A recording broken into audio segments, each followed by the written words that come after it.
didn't do stuff, and especially the last year, like this year, I've been going nuts. Yeah.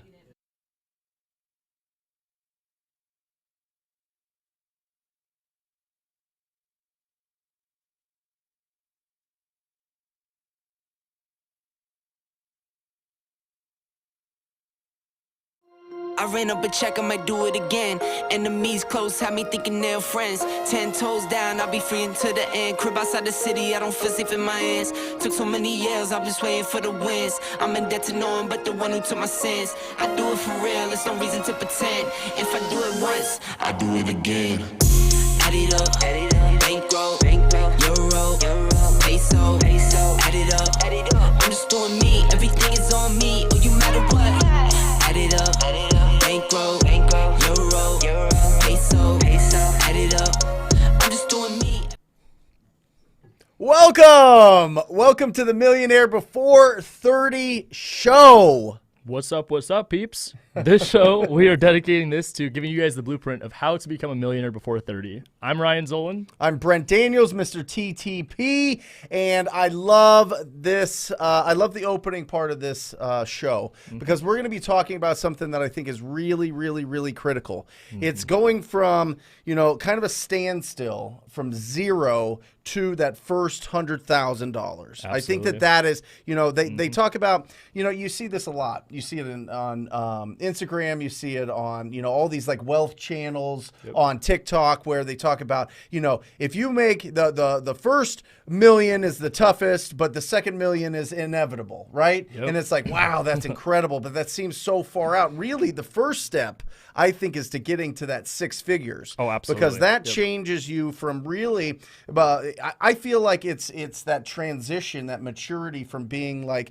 a kid to like a business person. Absolutely. You know what I mean? 100%. It's mindset. It's that, like, in what you were even saying, for a lot of people, I mean, correct me if I'm wrong here, but when you say go make $1 million, how many of people, if you were to put 10 of them in a room and you were to say go make $1 million, how many of them would be like, it's not possible. Right. No way. Right. You say 100,000, that goal becomes suddenly like a little bit more attainable. Yeah. And I think if you actually break it down, $100,000 in a year, it's not that hard to do. Right. So we're going to break it down here. We're going to give you some ideas. Albert's got some incredible little techniques on flipping things and how he got started early. But it's really interesting because you think about, and I was never this kid, and maybe you guys were. I know, Albert, you were. I was never the kid that was like, okay, I need to go out and I need to go sell whatever door to door, or I have to go mow lawns for somebody, or I have to do that type of thing. I always thought that was interesting and cool, and there was like some kids in my neighborhood that would kind of do that, but I was always like focused on sports or girls or life or friends or music or whatever else, and I was just having a good time,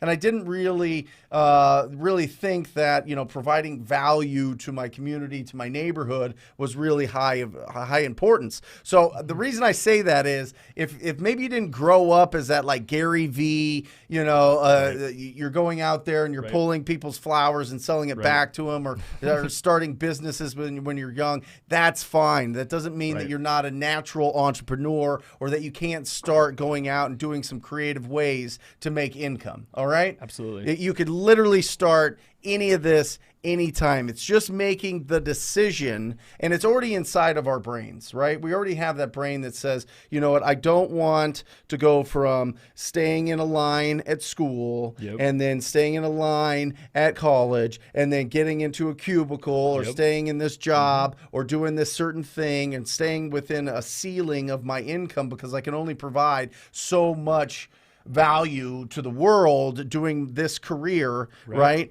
All of us watching this have that dream, have that passion, have that goal of being, a millionaire before 30, or just, building that up. If you're past that point in age, it's really a mindset of just being able to get into that mode of, I've got this fire in my belly. Now, how do I let this out and really serve the world? Right? Absolutely. And I mean, you said like the whole staying within a straight line. I feel like that's instilled into people at such a young age. Of course. Like, you and I were talking about this before the show, but like when I first got into high school, I mean, that was the one thing I realized right from the start. It wasn't that I was a dumb kid. It was that they were very strict of stay within this line. You have a box of guidelines. These are the rules, and they tested everybody the same way. Yeah. I very quickly was like, well, you can't test me the same way that you're going to test so-and-so. Like, Right. we're two different people. Their strengths are not my strengths and vice versa. So it's like the minute I realized I need to break out of that bubble, it like changed my entire way of thinking. So then getting out of high school, it's like, man, apply that to the real world. Yep. The opportunities are endless. Awesome. So. Awesome. Now, when you guys were going through high school, Yep. were you, because you were in the entrepreneur group, what was it called? DECA. DECA. Yep. You're in DECA, which, Yep. you know, if you have kids in school, maybe you should look into it. Yep. Or maybe you're in school, maybe look into it. So you're in DECA, you're kind of getting the skills that other kids aren't going to have, right? Correct. You're getting Correct. instruction that you wouldn't have. But you told me before the show even started, they told you how much was a good living? Dude, 45,000. And that's, I'm glad you brought that up, because like the mindset of $45,000 a year. Yeah. Again, 9 to 5, like that's a pretty typical salary for somebody. If anything, you're above the national average. Yeah. So $45,000 a year, that was what was instilled in my head when I first started in real estate. So I mean, I started at 18. It wasn't how do I become successful? How do I look at somebody that is doing what I want and go replicate that? Right. It was how do I make $45,000 a year, because I know that's a typical living salary. Well, it was like, dude, like 45,000. Why was that being told that was my ceiling at 18 years old? Right. Because then you go in, it's like 45,000. Now it's like my personal belief is I'd rather set the bar high and miss Right. rather than to set the bar low and hit. Yeah. So Absolutely. Yep. Albert, talk to us. Talk to us about some of these ideas. What were you flipping? What do you still flip? What Oh, gets you man. excited? How do, Everything, man. Yeah. Everything. There is not a single thing out there that I believe can't be flipped. Either needs a little love or you just got to find the right buyer. Okay. I was in Utah last week, and the beautiful thing is while we're in Utah, I was still selling office chairs here in Arizona. talk about the numbers on that one. Picked up, so this is a fun thing, right? My girlfriend and I like to go to the furniture auctions.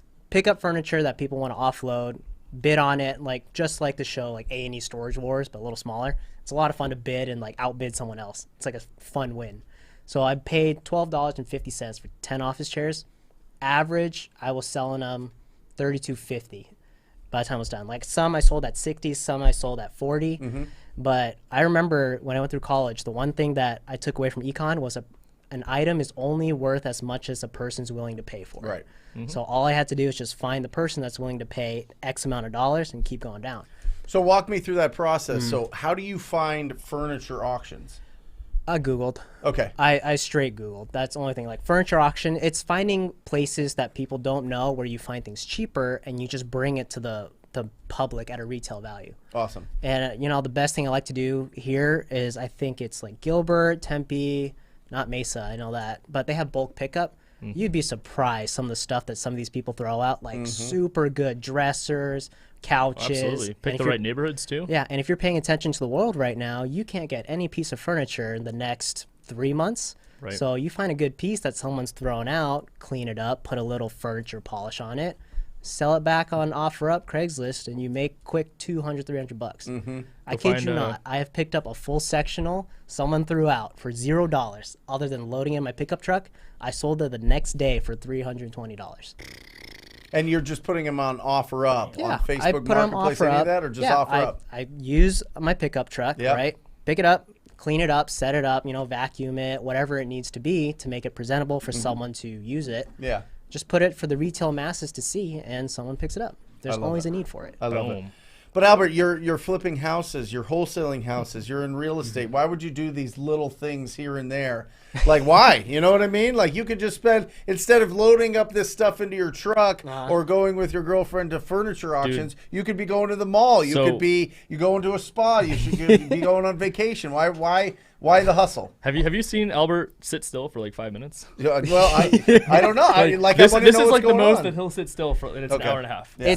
It's all about what's up here, right? It's the mindset. Like the spirit of hustling and flipping doesn't change. Just because we're making good money flipping wholesaling, Yep. it doesn't mean it doesn't change to where I want to do something. Yep. I don't just flip stuff. I build furniture too. I make custom signs. There's nothing. I welded our conference table because I didn't want to pay $2,000 for a conference I table. was gonna Right. pay $2,000. Yeah. I watched a 10-minute YouTube video and I Yep. built it for $400. Right. Yep. And he was just like, I'm gonna go for it. And I was like, all right, you know what? I trusted him. And he's like, well, material. The only thing that sucked was wood was like Yeah. Yeah. through the roof at the Yeah. time. But Other than that, I mean, it was like But the you point said, is, 20 like, minutes. the spirit of being an entrepreneur is still alive there. No Yeah, matter if figuring it out. no matter you apply it to real estate, wholesaling, or just how to build your first 100,000.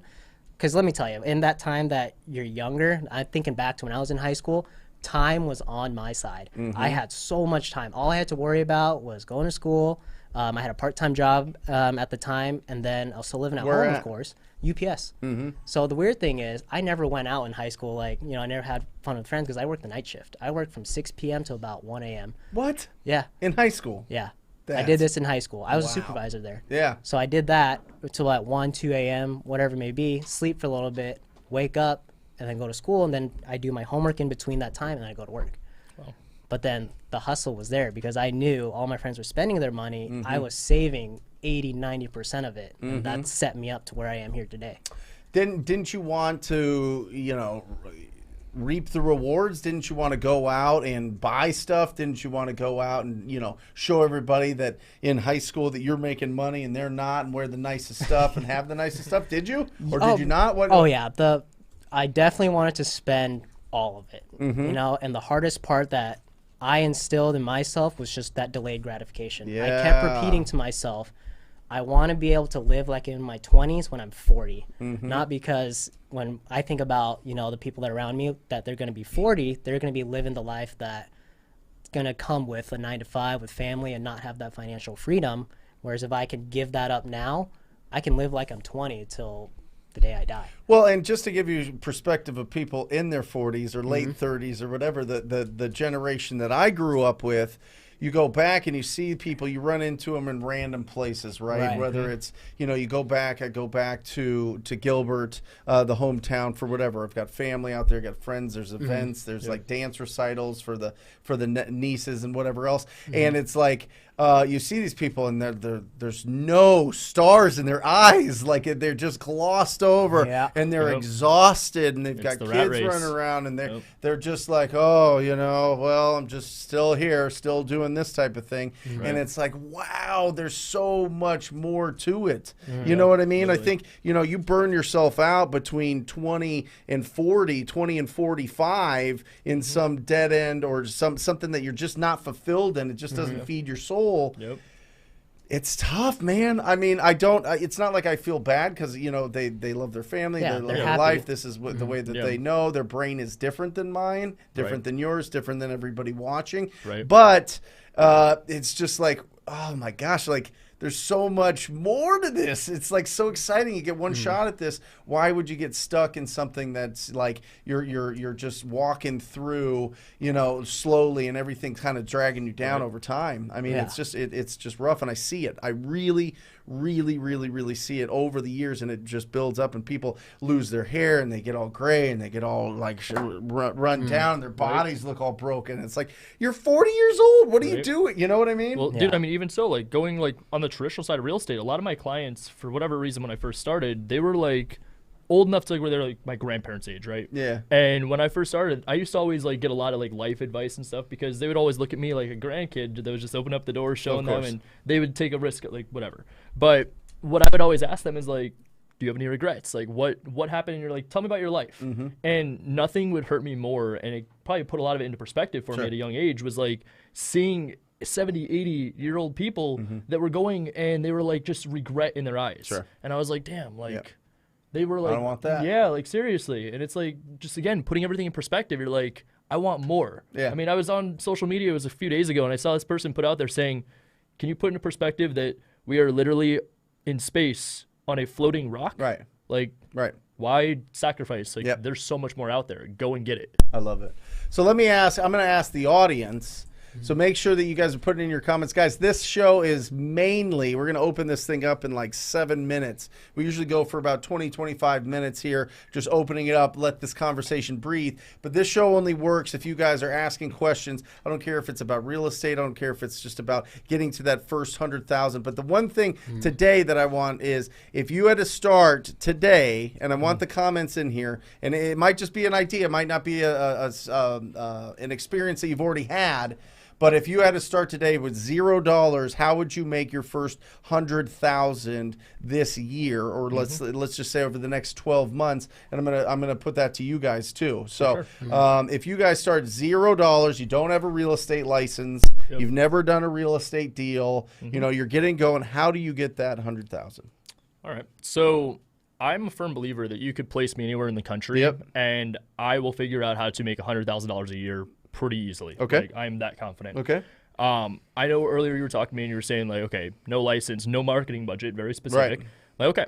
For me, everything I've done and everything I've accumulated has been through my network and my relationships. Yeah. So you put me anywhere, my first thing is I'm getting in contact with a real estate agent. Okay. Because my biggest belief is the easiest way for somebody to make not even just $100,000, but $1 million is real estate. So no license, no marketing budget, no problem. You put me anywhere, I'm going to go build a relationship with a realtor. And then from there, I'm just going to use my real estate knowledge and I'm going to go find properties that are at a discount. And then I'll determine when I have it at a discount, whether it's going to be a fix and flip or if it's a wholesale. Okay. If it's a fix and flip, I'm talking to my real estate agent because these people, again, are in the industry. I'm making sure that they're surrounding me with people that are private money investors or the hard money lenders. And I'm going to go get a loan. I'll fix and flip the property, make quick money and move on. So that's a quick little rundown of like what my How would you find the deal?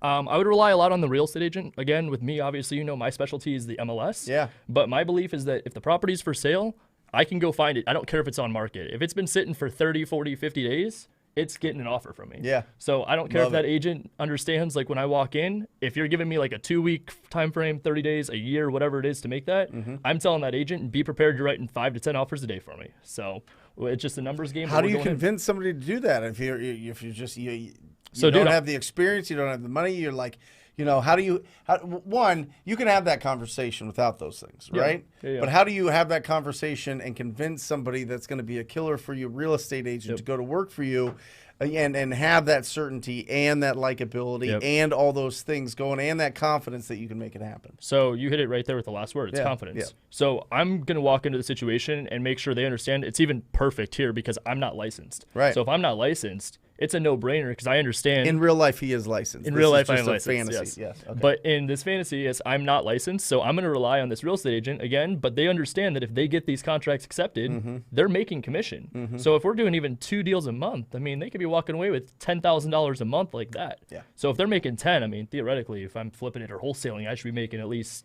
2 times that. Yep. So Love it. Albert. I was thinking about that, and if I had to start over again, start with 0, I'm going to start with my pickup truck. I'm going to browse Craigslist. I'm going to look for the oddball jobs because if I have nothing to me, I have time, a lot of it. Yeah. So I would honestly look for the junk removals. Hey, I need to move all this because that is such quick and easy money as I build up.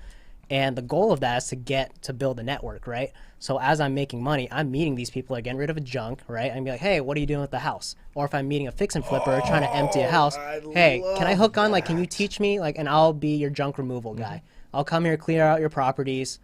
Tell me all I want is for you to bring value. I want to learn about the process.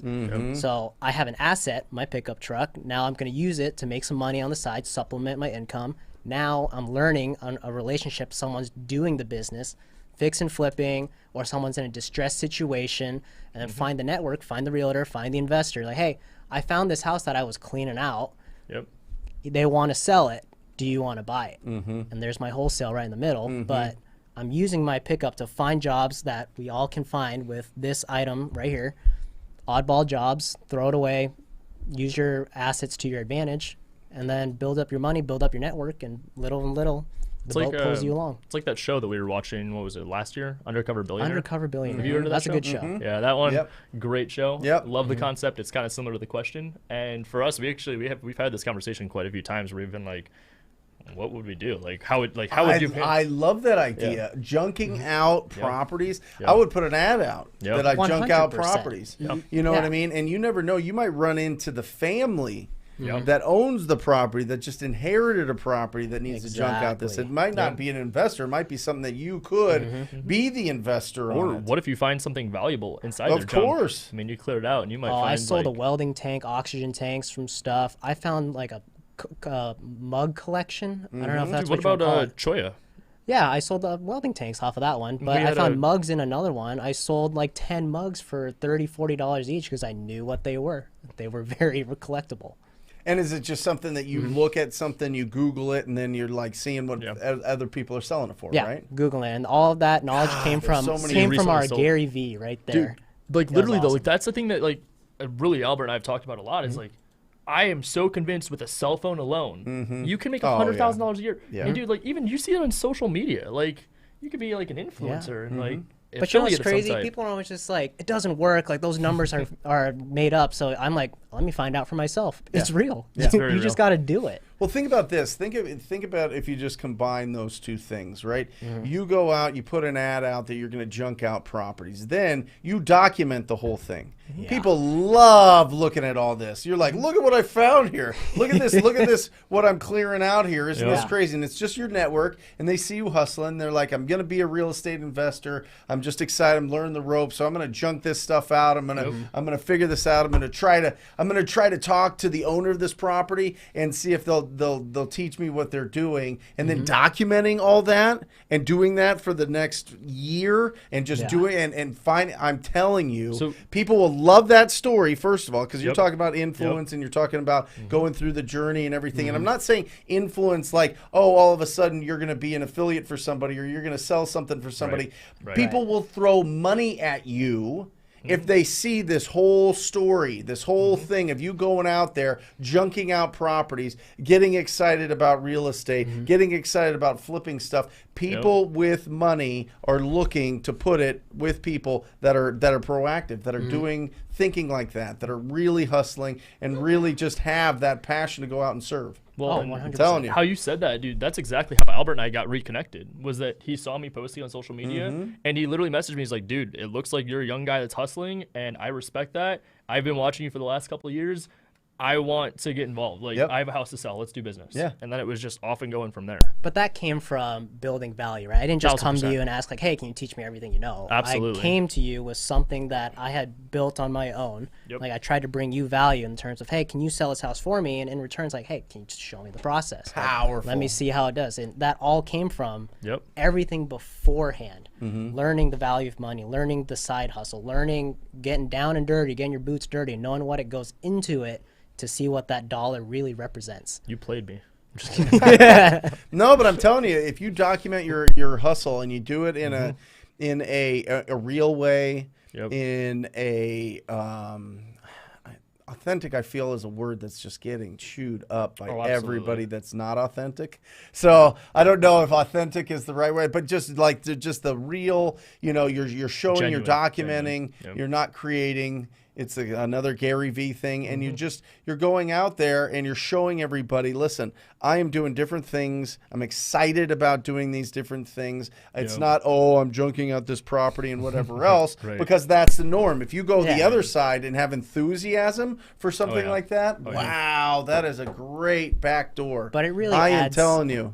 I mean, you're right. The authenticity is kind of overplayed, but it's real because if you document, you put it online. Like for a great example, I can tell to the people out there, you online is the exact same as you in person. And that's what people want because as soon as someone meets you after they've seen your documents stuff online, like, wow, you're the exact same. And it suddenly hits like, wow, it's real. It's not a personality. It adds credibility to what you do and what you say. Well, a lot of people, it's just a personality. It's just a lot of, it's unfortunately, it's something that's put on, it's scripted, and it's, whatever. But thank you. I appreciate it. So, yeah, there you go. All 100. Put it on all 100. Look at that face. All 100's been with me. How many years? 3? 3 years. We used to be in a glass 4x4 box. That's right. That's right. When Brent is very loud, so this is him. Well, let's open this up. Let's start getting some comments in here. Let's start letting this show breathe. What a great start, man! You guys are incredible. You guys impress me so much, and I'm just telling you, like. You guys and that mentality right there, that whatever it takes, I have time, I'm going to turn that into value, which turns it into income. That is the secret sauce. That is the step by step. Will you throw up real quick? Let's just go through the 5 steps of becoming a millionaire before 30. First, doing your first deal. This is, guys, a deal could be a real estate deal, which we will teach you, we will show you, we'll give you all the tools here, especially on this channel. So if you've not subscribed to this channel, make sure that you do. You've got literally everything that you need to get that going. All right. The second is, and listen, that's real estate. On the other side, if you want to flip things, if you want to trade your time for value, and that'll bring in the income. Next is, we are going to go full time. So once you're able to get a deal and produce the income, you're able to transition full time. And then once you go full time, you should obviously see the production and your income generously grow. Yeah. So third is kill the debt, guys. Here's the thing. It is, and this is something that we can really get into someday. And I don't know, it's kind of a really dry subject, and it's really tough for a lot of people to like get into. But remember, when you make $1, all right, 30 to 40, depends on which dollar you make. If it's your, up to $100,000, you got to remember 30 cents of that dollar is going to the government.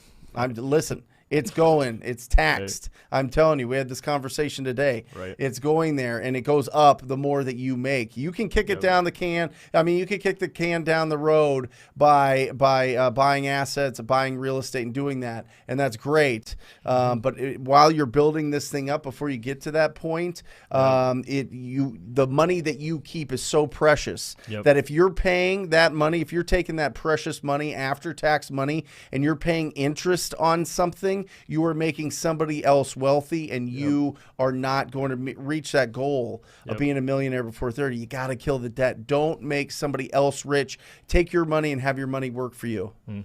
Once you kill that debt, then you're going to be investing what you have left into your assets. Or like Brent said, you could take what you make and you invest into assets, takes down the tax bill. It's a whole other thing. We're not CPAs, but you invest into assets, and then this should be able to produce enough passive income, which will then lead to the fifth and final step, which is financial freedom. That's right. Financial freedom. That is where your assets cover your expenses. That's where your cash flow is covering your expenses. That's where all of this time, all this stuff that Albert's talking about trading your time for value to get income, and you take that income, put it into assets. Now all of a sudden those assets are freeing up your time again. And now you get to decide what you want to do with it. Maybe you still want to go out and provide value. Maybe you want to have ministry in some sort of church, or you want to do some sort of, something like that. Maybe you want to be a coach. Maybe you want to teach something. Maybe you want to, whatever you want to do. Maybe you just want to spend more time. Yeah. You have the freedom to choose what you want to do with that. And that is a very rare thing. And that's something that, it's what, maybe 5% of the population gets to. Well, with dude, it, I mean, can you imagine having that lifestyle? Like, again, like what if it was even 25 to 27, you were able to be financially free? For the rest of your life. What could you do? The amount of people that live the lifestyle where it's 55, 60 that they're done working, and then they rely on the 65, 401k, if not 70. later.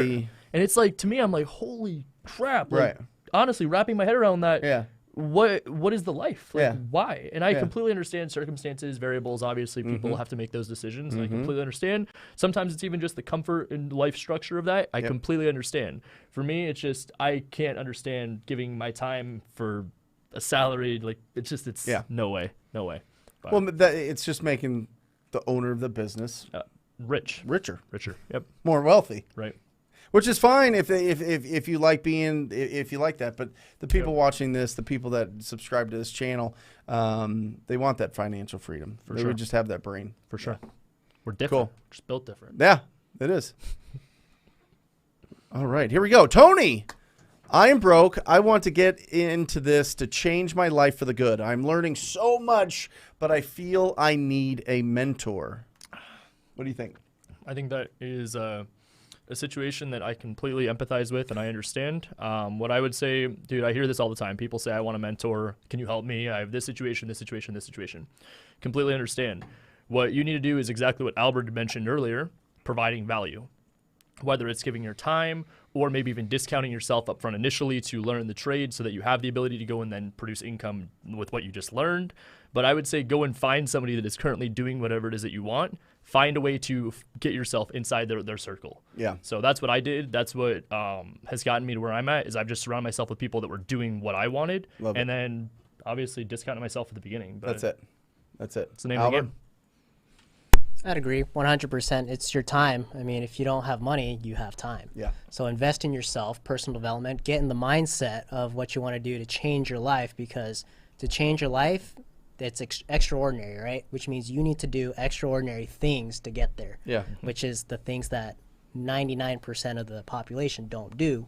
You know, Tony, like I feel for you, dude. Like, get out of your comfort zone, get in your mindset, and just like Ryan said, bring value to someone.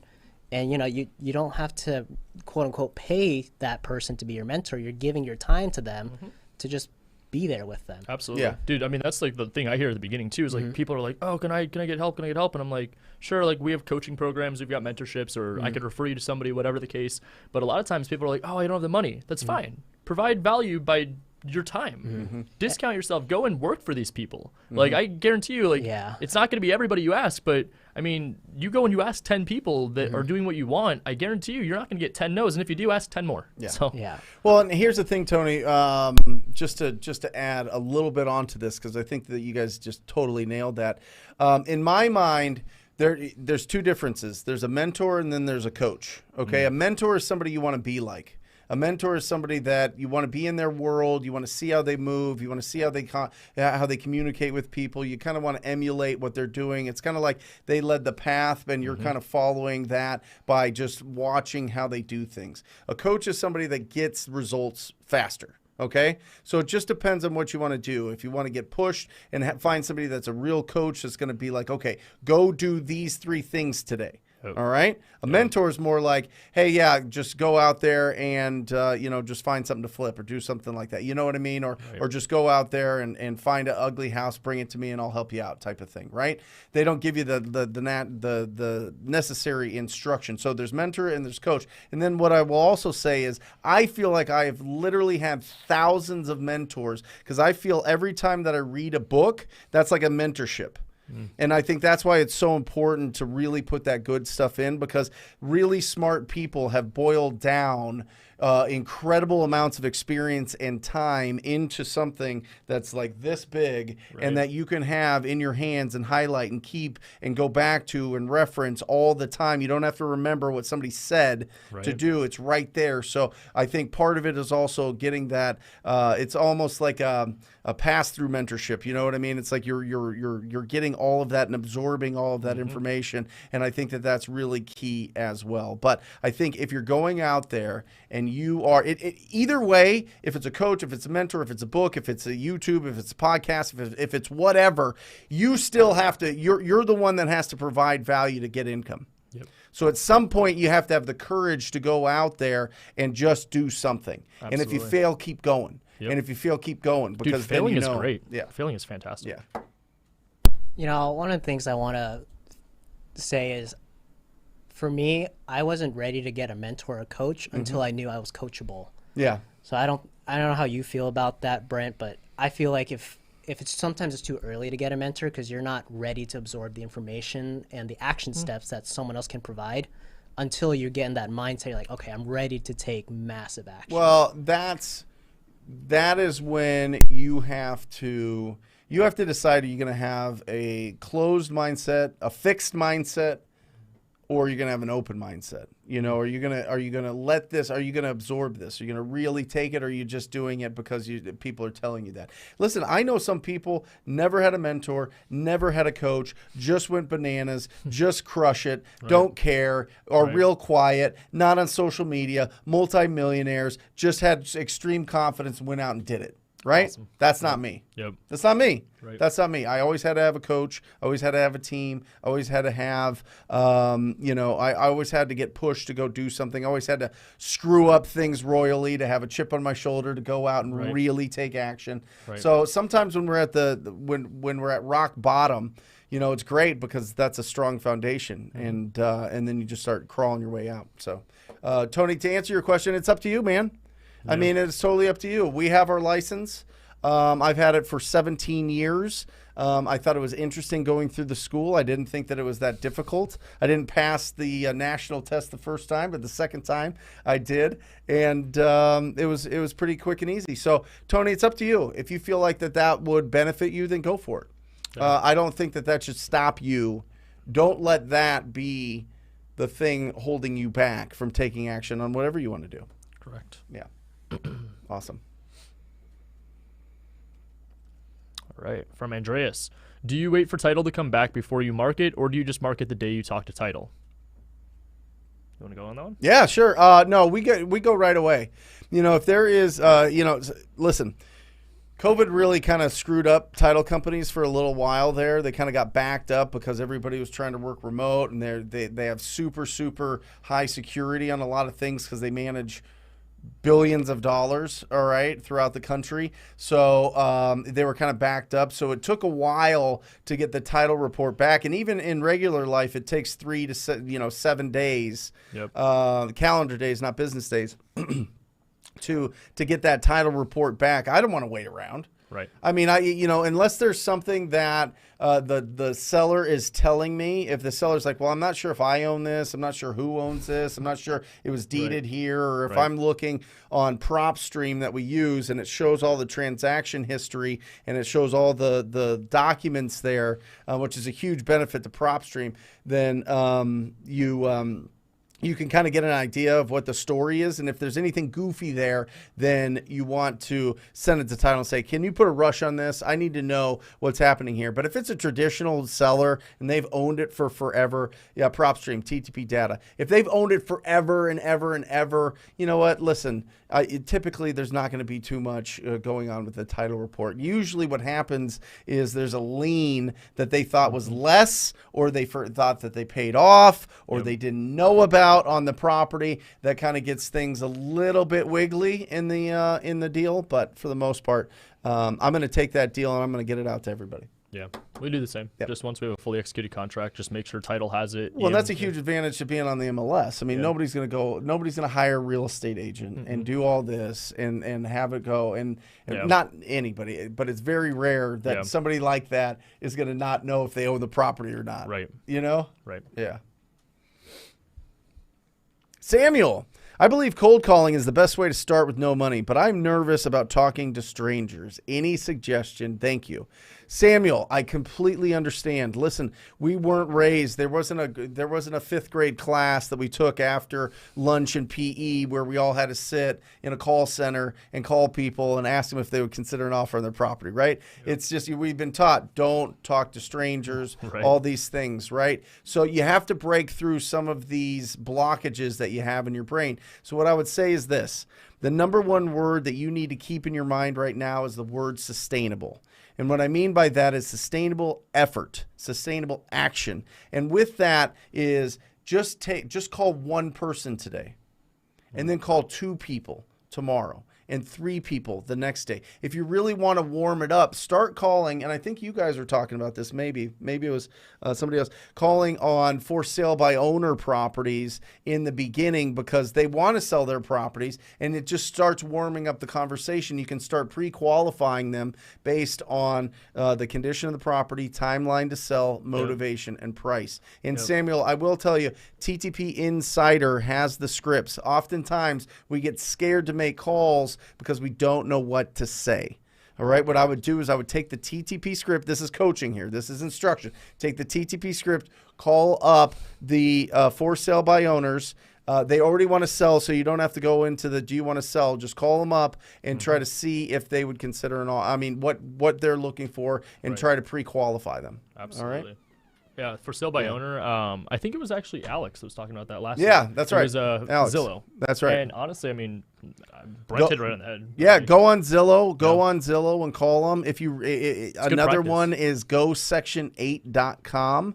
GoSection8.com is where all the Section 8 properties are, and the property owners and their phone numbers are on the side there. Now, these are people renting out properties, but you can call them up and say, hey, listen, I know that this is showing for rent on GoSection8. I just wanted to see if you would consider an offer on this property. And just start stacking the wins, Samuel. It's scary. Yep. It's tough. The first time I called, somebody bitched me out. I didn't touch the phone for like 3 days, one call. And then I was forced. I had to. Yep. I had to. So just force yourself. Just understand that you're human, that's natural. But just remember, there's a segment of our community out there that is having extreme distress with their properties, they need somebody. Yep. They need somebody to reach out and help them out. So think about the effect and not the cause, right? The cause is you making the calls and the reaction that you get from it. But the effect is you get to help out a small segment of our community. Absolutely. Yeah. All right, from Daryl. Yep. Hey, Brent, currently driving for dollars, and I have one question. When driving for dollars, when you see a beat-up house, do you take pictures of the house, or do you just write the address down and skip trace it later? It's Love a it. really good question. So when we drive for dollars, we have like these door tags, and so we'll go put them out, and then we'll just keep the address. So then from there, once they call back in, we get all their information, and then it goes into our Podio account. Didn't you just get a deal from that? Yeah. Working on it. Working Right? on, we're working Oh, on, got we're, it. Working Getting on there. locking it up. So yeah. what do you guys put on? What? It's a door flyer, right? Or Yeah, door it's like tag. a You door call it tag. door tag. So Yep. what does that look like? I don't have a picture, but it's basically just any old door tag, and it just says, "We want to buy your house." Yeah, and it And looks like then- it's a handwritten. Can you pull it up on your phone? Is Yeah. there a way that you Yeah, can let me send go it find it for to? a second. Yeah, Yeah. and it right. looks like it's handwritten, so Okay. that's the difference. Yeah. For me, I actually like saw the difference in like even myself was I went and I got my mail from my house one day and I was like, why is this one handwritten out to Ryan Zolin? I'm like, somebody likes me. So I Yeah. opened it up and I'm like, oh, they Got want me. me to have solar on my roof. Yes. But it was the handwritten Yeah. effect that I was like, okay, Yep. this is actually real. So we kind of implemented that with our door tags, and dude, it was actually so weird. So this one was a referral from a girl that I was dating like 3 years ago. What? Yeah, she worked at the bank, and this seller was referred to me by her. Yeah. And then 3 years later, one of our acquisition people went and put the same door tag on that house without even knowing, no correlation. Yeah. She calls, Yeah. set the appointment, and now we're trying to get it all locked up. 3 years Awesome. later, like just all comes Awesome. around. But Yep. like, yeah, it works. That's our way of doing driving for dollars. And then Yeah. obviously, like I said, just keep the address, whether it's in a CRM or an Excel sheet, notepad. Just make sure, obviously, if it's in a notepad, that you're not going to lose it. Yeah, I use the app. $40 a month, Daryl. Deal machine? Machine. Yep. Use the TTP discount code. It's the biggest discount they give. I drive around with it. I don't take the pictures. Some people do take the pictures because then you can send out the that mailers. postcard. Yeah, the postcard. We did that because we had Deal Machine too. We had a Yeah. little bit of kickback just as a kind of disclaimer. Yeah. We had some kickback where people were like, why the Why'd hell you is there take a a photo picture? of my house on this damn note? And I'm like, whoa. Good point. We Good did point. it. We did it with Google Map pictures. Yeah. We tested those out. Yep. It literally says photo from Google Maps. We had so many people bitching at us for that. Yep. But listen, they're not going to happens. sell anyway. Yeah. They're just calling to do that. So, Daryl, to answer your question, no, I don't. I use the app and then skip trace and then call them. Albert, did you get Or that go photo? to the door like they're talking and put a flyer on. We're going to show Yeah, I you think what we got a photo. that door flyer looks like here. I mean, in a this- second. Look at us. Look at Yeah. us putting this together with all our technology. Dude, this is very real, guys. Just so you know, like this door tag was literally somebody that called our inbound number, and we just set the appointment, and we're working this deal. What, yesterday, 2 days ago? Yeah. Like, so Awesome. it works. Yeah. It's funny how we got in contact with that. Ryan got that solar, that advertisement, yep. and I called the solar company, and I asked him about his advertising. I asked him, "Hey, who prints this?" And he's like, "Are you a competitor?" Yep. I'm like, I promise you, I'm not in your same space, but I can help out. And he gave me the contact for Yep. it. That's awesome. I just called the flyer. That's where you got it. Yeah. Yep. Oh. And it was weird because then it started popping up like on It's amazing all what social happens media. when you call people. When you talk to people. Yeah, that's TTP. it. Oh. That's it. That's it. Love it. All right. We'll get that door flyer in a second. Justin May, Brent, 2 questions for you. Where should we put our money after our first few deals, investments or debt payoff, and what should our asset purchases be? Love it, Justin. I'm going to tell you, here's the thing. Once you get your money in, you got to replacing your job or your income. If you're doing this full time, fantastic. If you're already at that point, great. But the first thing we have to do is we have to replace our income, right? We have to be able to do that. And then you got to look at what debts do we have? What high interest debts do you have? And obviously that's credit cards. Obviously that's anything that maybe there's penalties on something that haven't been paid or whatever else. Get that off. Get that out of there, right? Get that out of there. And then from there, it just depends on what you're interested in. Some people are interested in investing in America, which is like the stock market and business in America, and doing that, which is interesting. And then some people, want it more tangible and put it into, real estate and growing that. There's advantages and disadvantages to both. Yep. Obviously, if you put it into the stock market, you can kind of set it and forget it. Yep. If you put it into real estate, you have some unique tax advantages, and maybe we should have a CPA on to talk about it. Some good tax advantages there, and you get to touch it, you get to feel it, you get to see, that you're providing housing. What do you think? I'm the same way. For me, I can obviously only speak at what I'm familiar with, and for me, it's always been tangible. So real estate's been my go-to. I have a lot of friends that kill it in the stock game, NFTs, crypto. For me, it was just like I like to actually be able to go to a property, touch it, and be like, this is mine. As for their first question, investments or debt payoff, I think you hit it right on the head. Get rid of the debt. Look at our chart. Pay off your debt, and then make the investments. Yeah. So. I have that door tag. Here's the door tag. Boom. This is gonna be money. There you go. There it is. That is literally the exact door tag we have. Now, do you write that, or that's already written? That is the company that makes it. It's actually printed, That's but it printed. but it looks like it's right, handwritten. right. But so the company you, does it. you have their. You are going to specific doors then, because you know their name. No. So I'm Jesse is the name of our. I'm Jesse. Yeah. So we're basically saying I like thought it was hi, Jesse. I read that totally. you're good. We do that because we've had people call and be like, "F you, Ryan. I'm gonna find your family." And blah blah. I'm like, whoa. So now it's Jesse. It's a little bit less threatening when somebody calls out cussing Jesse. I'm like, yeah. I Jesse's really hurt. I actually Googled what's the most friendly sounding name for that. Yeah. Jesse. Yeah. Uncle Jesse. Yeah. Yeah, I love it. That's Interesting. how it went on. Yeah, that's smart. This kid right here, right? All 100. Jeez, Louise. I see what I see what you're doing, Ryan. I see that's a good partnership there. What a guy. Awesome. All right. Jade, there she is. How do you properly market a deal that you found on the MLS? Oh, well, why don't you read this one? Beautiful. Yeah. How do you properly market a deal you found on the MLS locked up under asking price and then want to assign it for over the listed price without the buyer trying to cut you out? Thanks. That would be a great question. I would say my one thing is advice. Albert and I were just talking about this a few weeks ago. I don't like selling properties above its list price. Now, granted, while I will say that, I will put a buffer because we've done a few deals where, let's say it's listed at 500, I get it at 475. I would sell it at 525. I understand what you're saying. If you're able to do that, fantastic. Double close it. It's the smoothest way to do it. However, keep in mind optically, if you were to send it to a buyer and they see 525, their first thought is going to be, well, it's 500 on the MLS. The hardest part then is going to be having the conversation with them saying, yes, but it's exclusively available through me, because what they're more likely to do, and not that I want to obviously promote this, is that buyer, it has a very high likelihood of going to that listing agent and saying, is this still available because it's being sent out at 525 by so-and-so. They throw you under the bus. It just becomes like a really, really tough place to be in.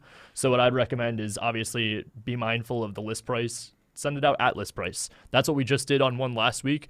It was listed at 725. We got it at 705. We sent it out at 725 and sold it to a buyer. So I would just say list price. And I feel like you guys are playing in that kind of upper mid-level price range a lot. Correct. Right? I would say we weren't even really mindful of that until recently. We had a buddy of ours that was like, just got my first flip and was 500,000. I'm like, we have like two at the moment that are over 500. I'm like, okay, I mean, I guess like we are in the higher price point. It's cool. Yeah. But like 500,000 and up is kind of where we play. Yeah. So it works. I like well, that. I feel like most people are going after the beat up houses that are under 300,000 in our market. In other markets, it would be like under 100,000, and going after, kind of seeing that as the low hanging fruit. But you guys are seeing that it's there's less. It's a little bit less competition. What we're noticing with the lower price point, it's cash on cash. Right. People are like, I'd rather have a 10% down payment off of a $250,000 house rather than a 10% payment off of a $700,000 house. Got it. Completely understand. Yeah. So Makes sense. yeah. Great question. Specific. Where do you purchase your door tags, Albert? Look up Ballpoint Marketing. Yeah. Ballpoint Great Marketing. company. Ballpoint Marketing. Is that Ryan Dossie? Yeah. Yeah. Great friend. We'll bring Ryan on. That'd be a great guy for the show. Let's do it. Ryan Dossie. I mean, he's what, like 29, 28, something like that.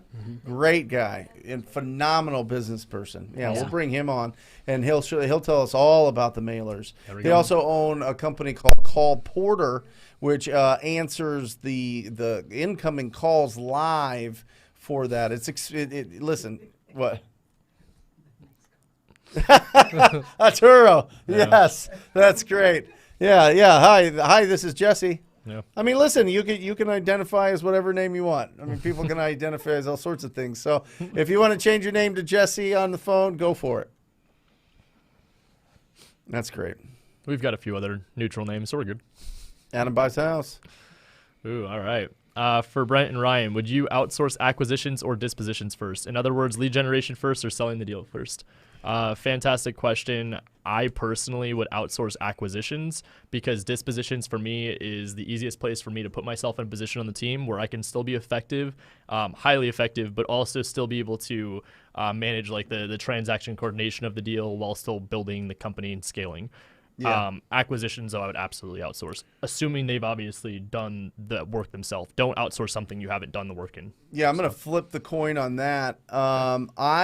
So this is just personality-wise. When it came to dispositions, I liked when somebody, when it was friends or whatever else, and I blasted it out, and they were like, yeah, I want it. And I was like, yeah. And they're like, hey, can you get a couple grand off, whatever here and there. I was like, yeah, bro. Like, no worries. Like, get some more meat on the bone type of thing. So I was too nice on the dispo, and I was really good on the appointments. I was really good at the sales side. I was really good at pre-qualifying, lead follow-up, and going on the appointment. So my strength was communicating. My strength was going out on the appointments. My strength was sitting down with people in distress situations, having a ton of empathy, opening up, hearing their stories, doing that type of thing, right? On the flip side, the business side, the dispo side, I was like, oh man, I don't have that ice water in my veins like you would, you have. You know what I mean? Honestly, just so I. And also from a when you're wholesaling, when you're sourcing these deals, whatever, if you're a real estate entrepreneur, the conversion side of their business, so there's lead generation, conversion, and exit strategy. One of the exit strategies is wholesaling, which is dispositions. But that middle part, that conversion part, I can show you how to get leads all day long. You can get leads all day long just picking up the phone or texting or door knocking or sending out mail or doing whatever. You can get leads all day long doing that. It's converting them. Absolutely. And I am telling you, I have had good acquisition managers, I've had bad acquisition managers, and I've had great acquisition managers. And the difference in bad to great is millions of dollars. Listen to me. Literally. Listen to me. The sales side, if you're really good at that, stay in that saddle as long as you can, and then find somebody that's even better than you, for real. And that'll totally change up your business. If you're like, you know what, I can bring somebody in. Somebody else is better at communicating and feeling, going on that appointment, doing that thing. I'm like stone cold. When people want to, I could sell this deal. I could get people to bid it up. I have no problem if people are bitching at me, whatever. Then do that side. So it just depends, Adam, where you're at. But what I would say is, without a doubt, there will be nothing to dispo if you do not have an absolute maniac salesperson, maniac acquisition manager. And if that's you, stay in there as long as you can until you can find somebody that's better. Good balance. Yeah. It's a personality thing. Absolutely. Yeah. Joseph, look at this handsome devil. I love that suit. I have a suit just like that. I just wore it to a wedding. We'll pull that picture up. Do we have that? I don't know. Whatever. What can I say to private lenders to help them understand the value I bring? Ooh, I love this. So I would say that there's a little bit of context that I'd like to get from this. But what can they say to a private lender to bring value? I mean, it's deals. So like if you're able to bring deals, at the end of the day with our private lenders, what they understand is that what we offer in return, you're not going to get in stocks. Love it. You're not going to get in the span of 3-4 months that we turn around and do our deals. So what they understand is the value we bring is the potential of taking their money and growing it, but also we're repeat business. They understand that we buy one deal, it goes well. We buy another deal, it's going to go. Then we've got 2, 3, 4 flips at a time. So that's our value. What about you? I would say, Joseph, you need to sell those private lenders on your dream that it's so big that they can the person that you're trying to get money from, they can fit their dreams under your vision and execute on it. Because at the end of the day, the private lender is looking, how can I achieve my own personal goal? So you need to have a dream 10 times that big so they can fit it under your umbrella and then execute and execute and execute. I love it. I think, listen, Joseph, energizing enthusiasm makes you a magnet, okay? Makes you a magnet for all the money you could ever want. Energizing enthusiasm only if you do what these guys just said and bring the deals. Yep. Find the opportunities and have a track record for finding discounted properties, have energizing enthusiasm, and just and be as loud as you can, brother. Just be and not obnoxious, but just show your journey. Seriously, people need to get more brave and have courage sharing their journey. And I get it. Maybe you've seen somebody and you've scoffed on the sidelines when somebody's going after something, or they're selling makeup now, or they're selling whatever, multi-level marketing thing, or they're getting into real estate and they're realtors and they're trying to get, do you know anybody that wants to buy and sell and all that stuff? I get it. But if you document your journey of going out and finding discounted properties, walking through properties, different opportunities, different things, maybe you failed at something, maybe you succeeded at something, maybe it's a networking thing, maybe you get the opportunity to speak in front of other people. All of those you need to be loud at and just build it up and have that courage to be able to do that. Because with our phones and with social media now, if you're not being loud, people aren't going to see it. Yep. People aren't going to see it. So get out there and find those people, be loud, bring that energizing enthusiasm, and find the deals. And you got it. That's the perfect ingredients for what you're looking for. And great suit choice. And by the way, did anybody see Mac's bow tie here? He's looking good. Look at that guy. Look at Mac. It's not TTP, though. It's not a TTP. Well, we'll get him a TTP bow tie. Can you put it on him? There we go. There he is. What a handsome devil. Look at that guy. Star of the show. Look at that. Jared. Oh, boy. Boom. Where's that bell? All right. From Jared, we have a 22.5K deal closing October 28th. Agent outreach is too underrated. Text some real estate agents. Jared, let's go. Deal. Let's go. We'll do it back here because it gets a little bit. Let's go. That is awesome. Jared, congratulations. $22,500 deal. Look Remember, at how we got that, man. I'll tell you, text some real estate agents. Dang. Okay. I see what you're doing here. Congratulations, Jared. So incredible. Remember, as you're thinking about this, as you have that money, oftentimes you go, what do we do with this money? What do we do with this money? One, I would set aside 30%. Listen to me, 30% for taxes. Just put it away. Now, listen, if it's saved up somewhere and you're paying taxes or you pay too much, they'll refund you. You're not going to pay too much, okay? Make sure that you're setting up your business, set up an LLC. Make sure that you're being able to be taxed right. Talk to a CPA. We're not that, so just whatever. But set aside 30, put 30 into the business, take 30 for you, rock and roll, and then keep running. Keep running. Got it? Good. And then the other 10% you can just do whatever you want with. Right. Celebrate with it. Right. Take that 2K and whatever. Go be silly with it. Anyway. Or not, or be like Albert and save it all and get there faster. You just get there faster if you invest more, obviously.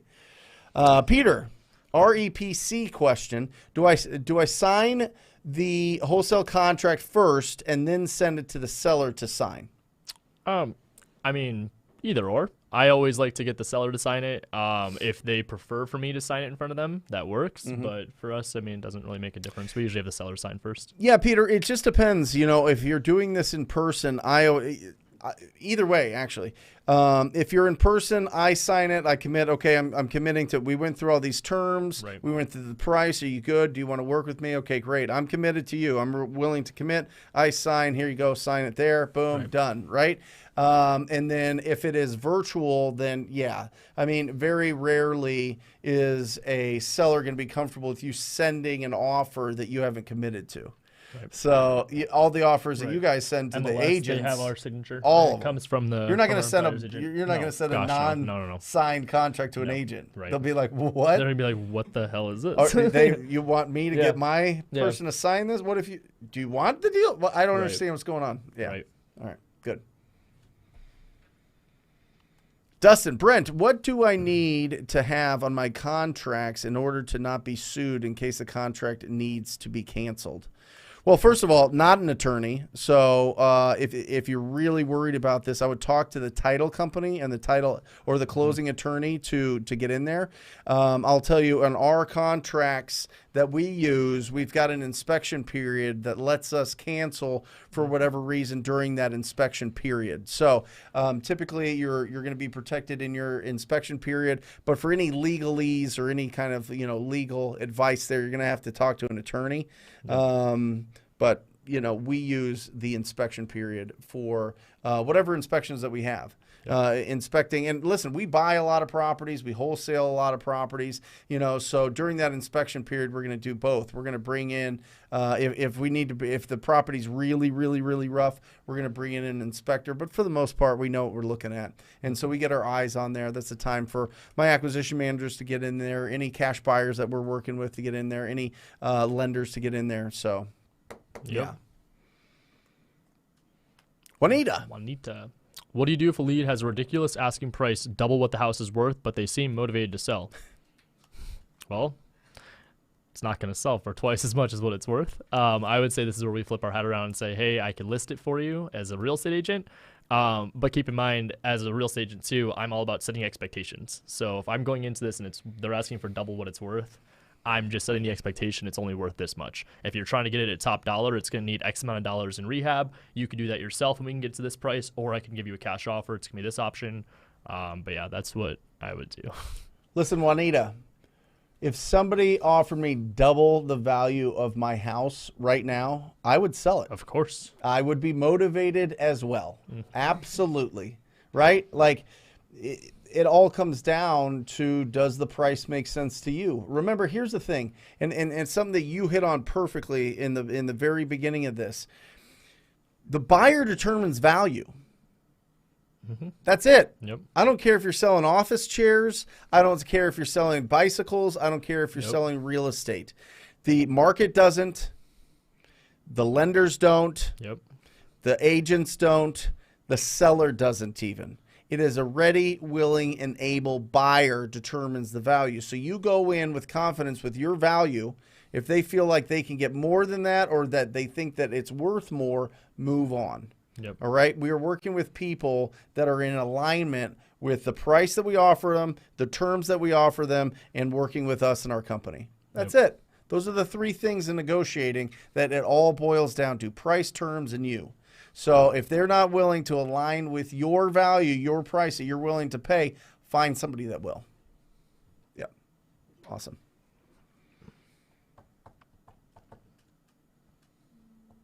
Juanita. Brent, I've been cold calling religiously and talking to people for 3 weeks now. Today I talked to this man who started me asking questions about if I bought a property before. I hung up. Roberto, I get it. Listen, brother, I totally get it. You're like, oh gosh, tell them well, first of all, here's the thing. If you squat up in your marketplace with somebody that's local there that does business, you can be part of that. Yep. You can inherit, you can adopt their experience. Yep. Okay? That's the point of squatting up. So one, just find somebody that you gel with, that you communicate with, that you just say, listen, I'm out there, I'm hungry, I'm making cold calls every single day. I'm talking to people every single day. If I find a deal, can I bring it to you? Can we partner on it? Can we JV on it? Can I be part of, can we just have this partnership here if I bring you a deal, whatever, right? And people say yes. So you're not lying by saying that you're part of it. That would be your JV partner. That's fantastic. And now you have the confidence and courage. Yeah, we close 5 deals a week or a month or a year, Yep. we do 10 flips a year or something. Right. Inherit somebody else in your marketplace, squat up with somebody so that you have that confidence. Or if you want to go the tougher route, just say, no, I've never bought a property before. I'm really interested in it. Would you like to be my first? You know what I mean? Like, Right. you can be honest with them. Yeah. A lot of people find candor very, very, very endearing. Yep. You know, some people are like, you know what, this kid is working and he's doing or whatever, and I'm excited. You know, it sounds like they know what they're doing, and I'll test it out. I mean, that, don't be surprised if that works too. So you got two roads there. Typically people squat up so that you have the confidence, so people are like, cool, whatever. Yeah. But you can be totally honest with them and just be like, I have no idea. You know, like I've never done a deal. I know that I can do a really good job for you. Are you looking? And then you could spin it around. Are you looking for one of those big companies where they do a lot? You know, I feel like you would be just kind of like another number to them, or you could be like my exclusive. Like, all that I focus on is getting this done and making it as smooth as possible. Do you have a preference? There you go. There you go. Yeah. Yeah. Awesome. All right, from Michael. How would you come up with an ARV for a property with no comps around? It's a really good one. So for me, what we teach on the team is we don't cross any major intersections. We like to stay in the same neighborhood. For me, is that if you can't find one that's in that neighborhood, maybe see if there's one that's similar square footage or size, bedroom, bath. But keep in mind, if you're going outside of like the parameter of what I just said, don't do the intersections, it's got to be pretty comparable square footage wise. I know a lot of appraisers like to go by zip code. I personally don't like to, but that's how you have to base it on this case if you don't have a comp to go off of. You have to pick one that is the closest thing you have to it. And again, I'd be very, very mindful of like the features in the house, square footage, bedrooms, bathrooms, is there a pool, no pool, garage or carport, like all of those things should be pretty close to alignment in the comparable property that you're trying to go off of. Yeah, Michael, I mean, again, it just depends on what tools you're using. If you're just using like Zillow or something, it makes it a little bit tougher. I mean, you can see the sold properties that have sold in that area.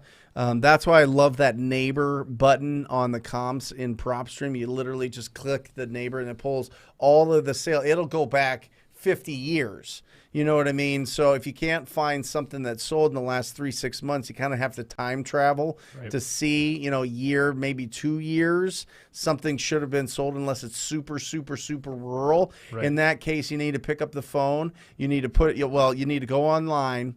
You need to go to realtor.com. You need to go to find real estate agent. Click on that. Put in the zip code that this is, or the city that it's in. That it's in. Find those top 5 agents. Call them up and say, "Hey, listen, I'm buying this house. If I totally fix it up, what will it sell for?" Yep. And then that'll give you a really good idea. You get the expertise of somebody that's in those smaller markets. I love that. Yeah. Love that. Yeah. All right, from Addison. Thinking about door knocking some pre-foreclosures today. What info should I know before knocking? What questions should I ask when in person? Albert, you want to go on this one? Questions I would ask is, of course, you're finding motivation, right? I don't know if people want to be confronted that they're in trouble. I know personality-wise, most men don't like doing that because it hurts their pride. They don't want to use someone else to know they're in trouble. So me, I would steer clear of confirming that you know they're in pre-foreclosure, but find the motivation, right? You want to know, hey, what do you want to sell? What do you want to do after you sell? Find out what they really want to do, because then you can fit your solution to that. So I'd be asking, what do you want to do when you sell the house? Obviously, it might be in rough condition, and you can ask, like, hey, what'd you do? Or what's your favorite part about this house? And they'll tell you some type of story that gives you that storyline of the info you need to determine if the house is a deal or not. I love it. There's 2 sides to that as well, right? You can go with, hey, I'm just looking to buy properties in the area and let them go into it. Or you could just go, hey, listen, I know you're getting a million calls. I know that this is super, super, super stressful. I was just stopping by to see if there's anything that I could do to help. There's like 7 different ways to get out of this thing, and just give you the different options to see how you can do that. And if I can help out, I'd love to help out. You know what I mean? You could go with both approaches and test both approaches and see which one works better. And just see how it is. Or you could switch it up on the fly. If they come out aggressive, you could just be like, oh, no, I'm just looking to buy a home in the neighborhood. Just wanted to see if you were considering an offer, considering selling this property. Or if they just are like, hey, what are you here because of the, you know, if you... I was going to say 100%. Because they're getting buried with phone calls. If you're going to go after pre-foreclosures, listen to me. Do not call them. And I never say that. I literally never say that. But this list is getting thousands and thousands of calls. Loan modification companies, the mortgage company, every single real estate agent in the market, every single investor in the market. It is just bombarding. It's just going to be white noise. You got to set yourself different. And if they're not there, just leave a quick little note or a door hanger. Ballpoint Marketing. Yep.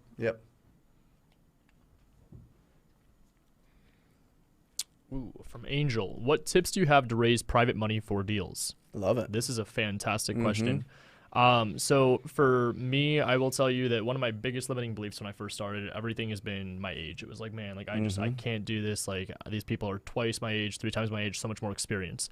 But the key is right there. It's experience. So for me, it was actually providing proof of concept. So when Albert was able to come in full time, we were able to actually get a lot of private money thrown our way this year because we're able to say, look at our portfolio. Look at all of our flips we're working on. Look at the projects we have done in the past. If you haven't gotten to the point where you've done a fix and flip already, like Brent said, go squat up with somebody because then all you can do, it's just proof of concept. These lenders want to know that they're not just throwing 50, 100, maybe even more than that, $100,000 at you without any type of a plan of action. So I would say tips wise, just make sure that you have some kind of like background or portfolio to show them as proof of concept, and then be confident. Just go in there, ask for it. At the end of the day, worst case scenario, they say no.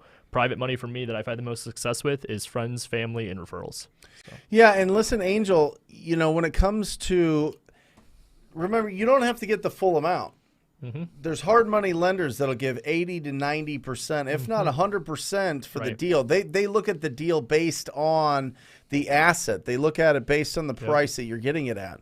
So if it's wildly discounted, you could get up to 100% just calling up a hard money lender and going that route.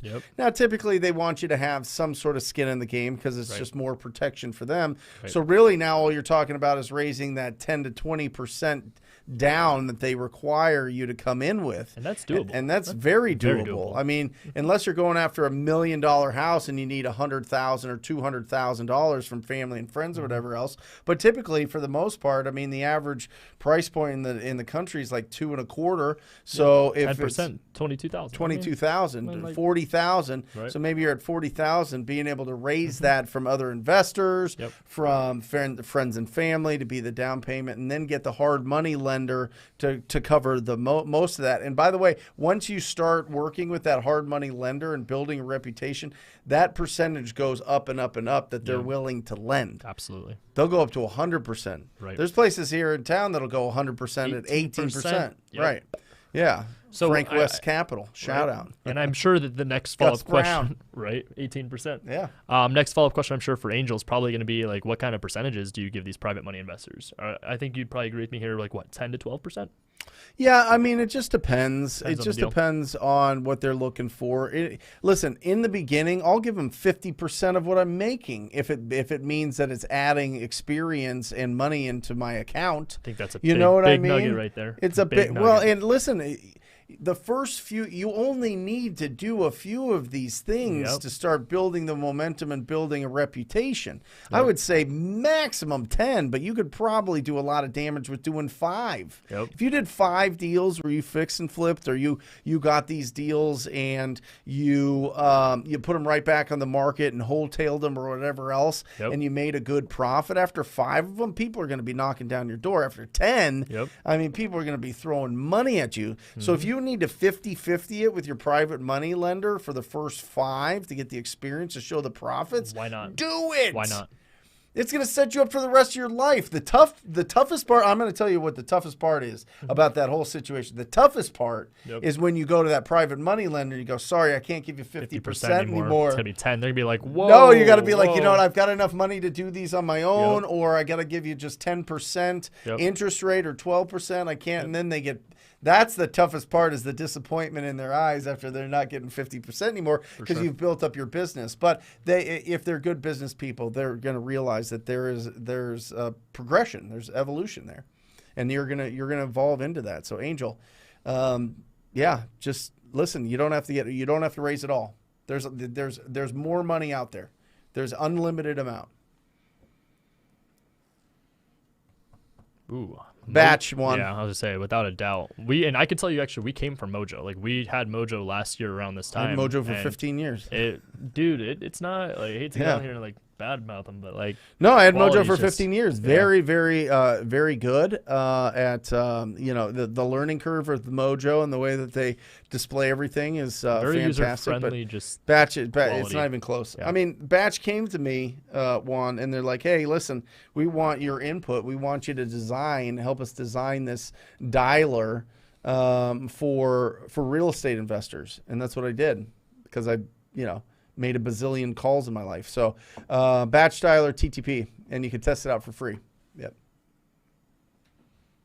right. My cousin wants to get into real estate, but is about to go in the military. Is the military a trap? He asked me this, and I don't really know how to answer.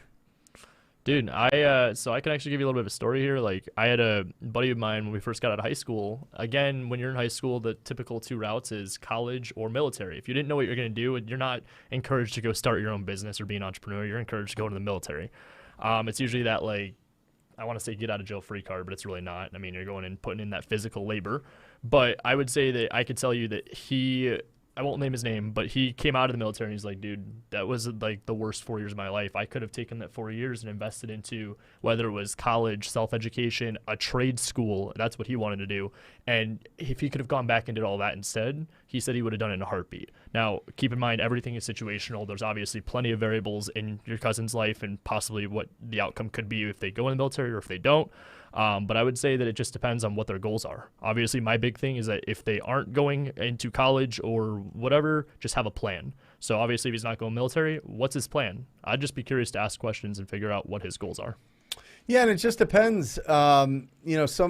A lot of people go into it as children, come out grown-ups, come out like men and women, strong, powerful, disciplined, organized. I'll just tell you some of the best TTP students I have are Marines, Air Force, Navy, Army, the National Guard, like the whole thing. Yep. They just understand that if they just follow the instructions and get it done, that they'll be successful, and they are. So it just depends on his personality. Does he need to have that, that role, that discipline, that pride, that comes with being part of the military? And it's incredible. It's nothing that we could talk about. It's nothing that we've earned with the service to the country. So does he want to serve the country and do that and have, maybe see the world and maybe have different experiences? I mean, you can talk to anybody in the military and they'll tell you it's very monotonous and repetitive and it's the freedom is not there, but there's pride in the work, pride in the country, and pride in the service that they're providing. Absolutely. So it just depends on where he wants to go. You know what I mean? If he needs that discipline, and that'll set a better foundation for him for the rest of his life, and keep him, from getting too crazy. Listen, when we're getting out of high school and we're going for that 18 to 22 to 25 to up to 30, there's a lot of things that get thrown at us if we don't have a sound foundation. We can easily become alcoholics, drug addicts, get into really bad and toxic relationships, all of these things. So, I think that the military on some level kind of guards you from some of that, and maybe that's the runway that he needs to be successing. It Do you just think depends. that, because I'm seeing the beginning part of that question too, he wants to get into real estate. How effective, if you know anybody, do you know someone that could balance them being in the military well? I have incredible students making so much from their military bases on the time that they have off. I mean, I've got podcast after podcast after podcast at the Wholesaling Inc. podcast with active members of the military. Perfect. And I see them doing both, especially as they're getting towards the end of their contract. Well, absolutely. They start making the decision to start, really growing their business. It's like the what's next. Yeah. Like, where am I? Yeah. Yep. Mm-hmm.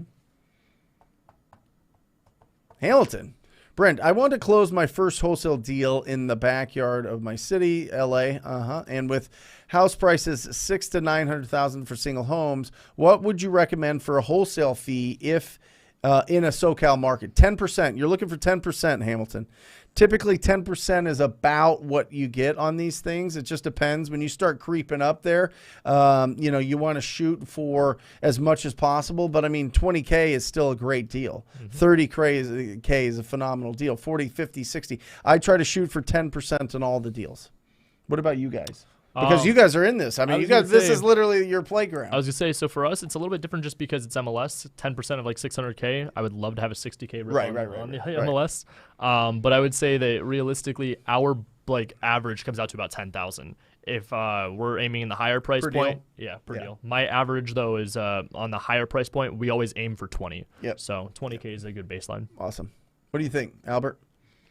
Agreed. I mean, it goes back to the same thing that I think. What someone's willing to pay for at the end of the day, reverse engineer it, get under contracts lower than that price, and whatever's the middle, that becomes your wholesale fee. Awesome. Get him, Hamilton. One more question. Go ahead. What is the method of wholesaling and flipping the same deal?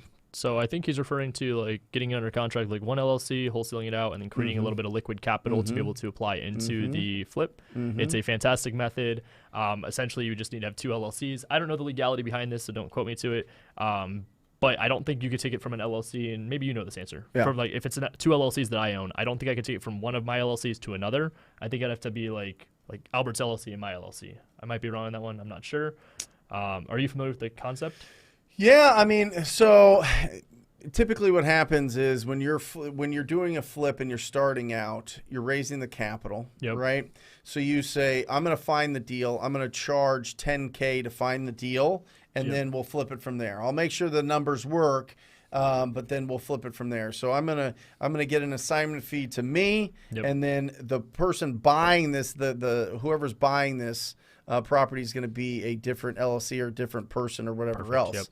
So you make the 10K in your LLC, and then you use that towards the flip, whether it's the hard money costs, private money. Well, typically payments, people whatever. just take it for living expenses and doing their thing and growing their business. They take the 10K as a service fee for this flip, and then sell it to whoever you're partnered with and whatever else, and then you split that up. And we do that on a lot of ours with because we put all of our flips in Albert's LLC. And so we'll get them under contract in our wholesale LLC. And then occasionally on our flips, we'll wholesale them out for like a 10, 20K rip, make that money up front. And then it moves to his LLC. And then we flip it, use that capital for the flip, or we'll pay ourselves out a little bit like you had said. And then when we turn around and flip it, I mean, obviously just factor that all in at that net number. Listen, everybody watching this, everybody going through this, you need to just go to any meetup group, find any investor, find anything. And sometimes it takes a little bit of time, and see who their accountant is for real. And then all of these questions are an email away.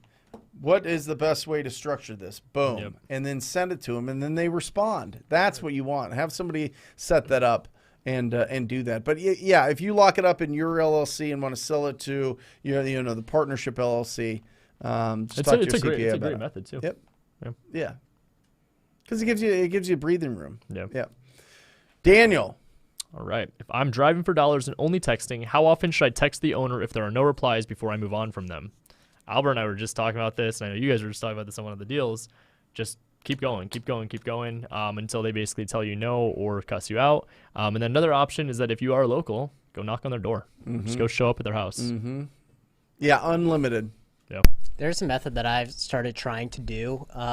I've learned that a lot of people are kind of nervous to kind of be aggressive with someone that's a quote-unquote lead, but they're not a lead yet because they haven't answered. So if they're not answering me and kind of wasting my time, I kind of shoot off aggressive, and I just text them, hey, are we done here? I need to move on to someone else that would rather my help, and I respect your time. So if for some reason I'm not your answer, I will assume you're no reply, and I will move on.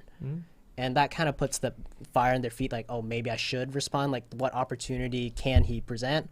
And then if they don't respond, then you stop wasting your time and your precious text that probably costs some money, and then move on to the next. Love it. And the only other thing I would add to that is that it's all like matching tone. So like if you get in contact with them originally, whether it's phone call, text, or whatever, and they come across like the sweet old lady, maybe the aggressive approach isn't the way to do it, but you could still be somewhat passive aggressive, saying, hey, are we done here? Like, I don't want to waste my time anymore, and I'm going to assume with you not responding that you probably don't want my help. So that way it's still aggressive, but you're rather than like going after old grandma, whatever. But absolutely. For sure. Awesome. Angel. Dude. All right. I'm closing 2 to 3 deals a month and not being on social media. What tips do you have to start up? Do you think he's referring to starting up on social media? Yes. Brent said this earlier in the show, and I love it. It's actually the advice that Jamil had thrown my way, and it is like the best advice I can give to you in this situation. Get loud. Just be loud about what you're doing, be proud of it, be confident. And more importantly, this was a tip that I was taught when I first got in real estate. Obviously, if you're not an agent, don't apply it with the verbiage, but don't be a secret agent. Right. Go out there and put yourself out there. Be the one that says, I'm confident, I'm an investor, I'm buying houses, I want to buy your deals, send me everything you got. Put it on your stories, Angel. Put it on your posts. Just walk around with your camera turned around and talk about the deal that you found and what's going on, and that you're looking for more, and that you'd love to talk to anybody if they're interested in real estate. You know, all of that. Build a little army. Build a little, you know, a little tribe of people that, you know, you help along, or they follow you along, or they're excited for you, or they support you. You know, let people know what you're doing. You know, you don't have to be out there and, you know, ultra entrepreneur and, you know, all this stuff and all, get all flashy and all and go bananas with it. But just document your day. You do cool stuff all day, Angel. Just show people the cool stuff that you do. If you're comping a property, look at this property I'm comping. Yeah, I'm going through this. I'm trying to find the comparables. I think it's worth 200. I hope that I can get it for 120. I'll let you know how it goes. Boom. That's incredible. And then post. That's it. You don't have to have a whole team. You don't have to do this whole thing. You don't have to jazz it up. Just post it up. Let it be something fun. If you're walking through an ugly house, put it to some cool music. And then just put it, you know, just do it. Just, you know, have fun with it. You don't have to, like, know all the tips and tricks. But if you want to know how to do it better, just watch a 30-minute YouTube video on how to, you know, post stories better. That's it. And then you're off and running. Put your personality in it too. Yeah. It's fun. I will say, like, I'm a weird guy. First of all, wacky. I think the most fun video I did, we did a flip walkthrough. Yeah. And for some reason, I put my phone in the fridge, and I kept opening the doors and walking them through. And then I put in the laundry machine, and then I put in the closet.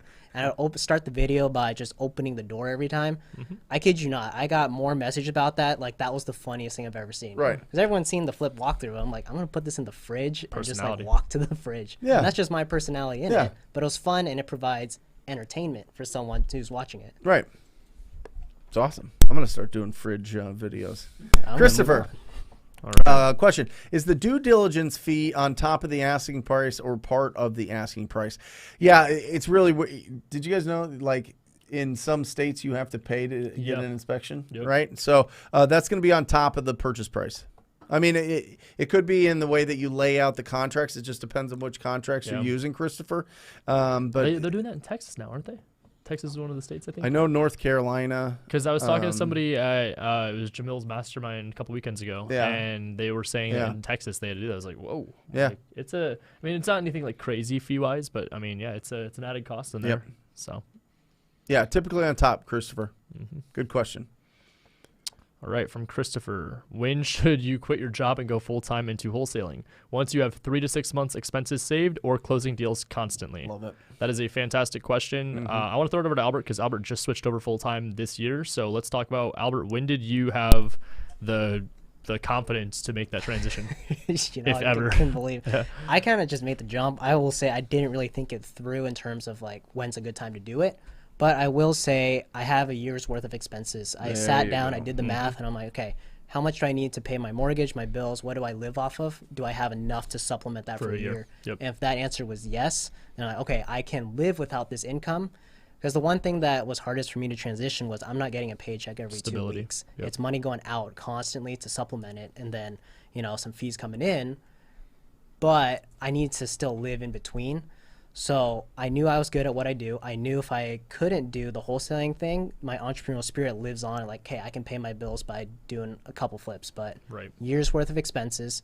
I don't have a family, kids to support, so I'm fortunate enough to kind of make that decision for myself. But just make sure your lifestyle can continue on within your means, whatever you can cut, and then keep growing the business, because now your time is back to invest full time in the business, and it's changed astronomically because I can put all my efforts into real estate. And I mean, now. dude, there was some strategy behind it. Like, there was there was the bonus at the end of the year. You want to make sure? I quit at the end of the year because I wanted to take my end of year bonus for my work that they were going to give out. Like, I took every single benefit that I possibly could before I made that leap. Awesome. So there's some thinking into it. Awesome. Yeah, I would say minimum, absolute minimum, 6 months. Yep. Like, minimum. Yep.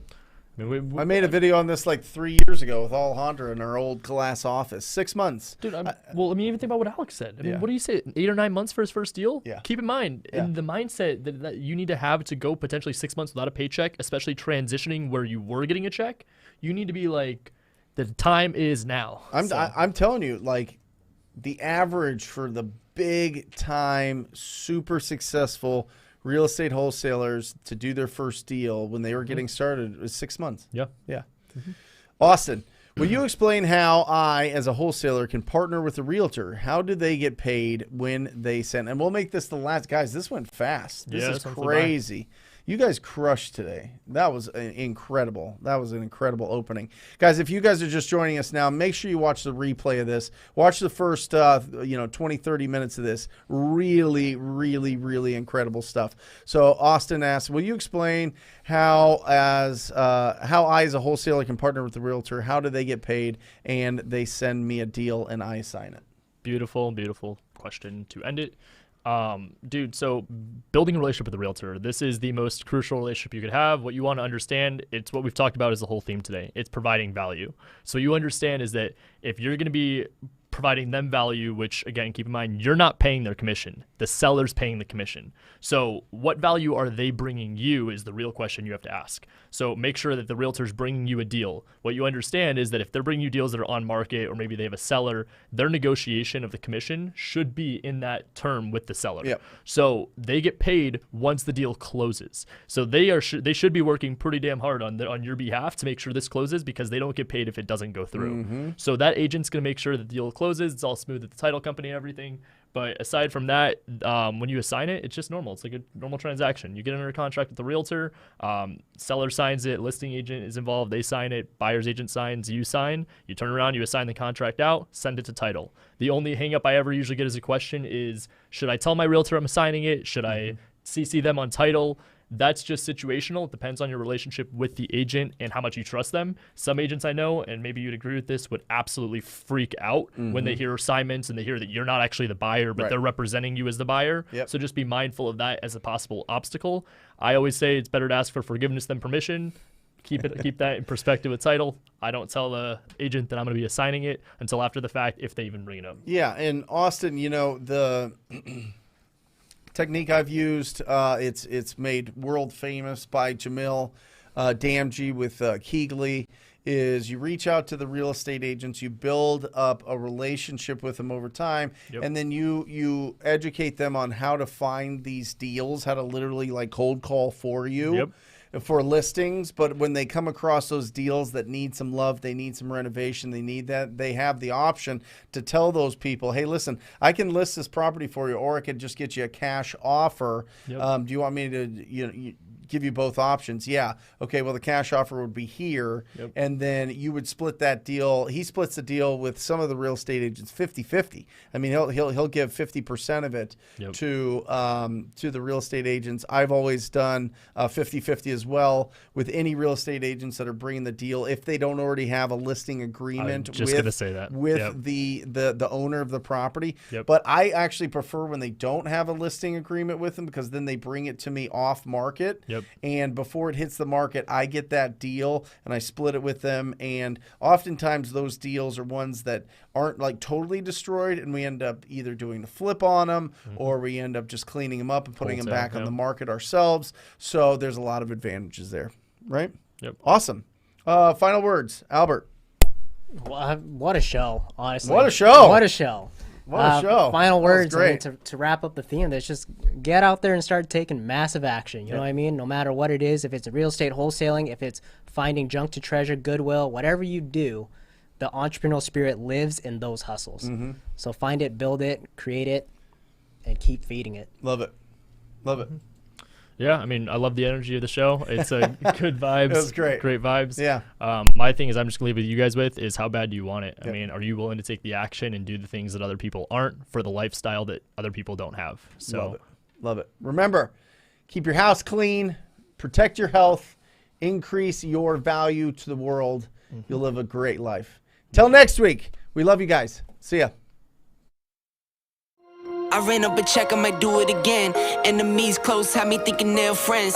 10 toes down, I'll be free until the end. Crib outside the city, I don't feel safe in my hands. Took so many years, I'm just waiting for the wins. I'm in debt to no one but the one who took my sins. I do it for real, there's no reason to pretend. If I do it once, I do it again. Add it up, bankroll.